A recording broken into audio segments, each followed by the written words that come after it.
All right, it's Rabbi Alex, and these are my Torah thoughts this week, and I have a question for you. What do peanuts, popcorn, and rice all have in common? They are all part of a great Passover machlochet, or debate. Some rabbi, at some point, likely living in medieval France, ruled that legumes, including those I just listed, and others like soy, lentils, and beans, are forbidden on Passover.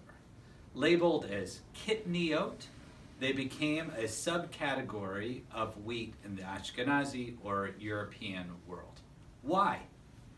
Well, no one knows for sure. Perhaps they were stored in the same bags as wheat, perhaps they could be ground into flour like wheat, or perhaps for a reason entirely different that we don't know. What is clear is that large swaths of the American Jewish community still hold to this custom. I know because my wife and I were once among them. That is, before our gluten allergies got in the way and made it impossible to keep Passover otherwise.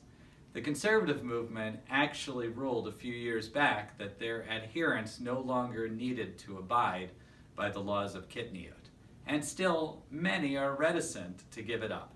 This is the power of a machloket. Once you're on one side of the debate, it is very hard to move to the other. Another vigorous machloket comes to a head this very Shabbat, namely, is it Passover or not? Reform Reconstructionist Jews generally observe only 7 days of the holiday. That is what the Torah tells us, and thus we follow. However, somewhere along the way, Jews outside of the Holy Land became unsure of when Passover and other important Jewish holidays actually started. So they added an extra day. And just like kitniot, this became ingrained in the Jewish psyche. So much so that even at a time when we know exactly when the new moon rises over Jerusalem, the custom persists.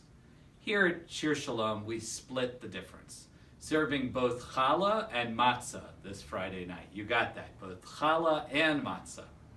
And not continuing with the regular Torah cycle until next week. This is what is called in Hebrew a machloket l'shem shamayim, or a holy debate, one where all sides are respected and valid. So whether you eat or don't eat kitniot on Passover, or keep 7 days or 8 days, we will still love you and support you at Shir Shalom. Happy Passover, or just Shabbat Shalom, you choose.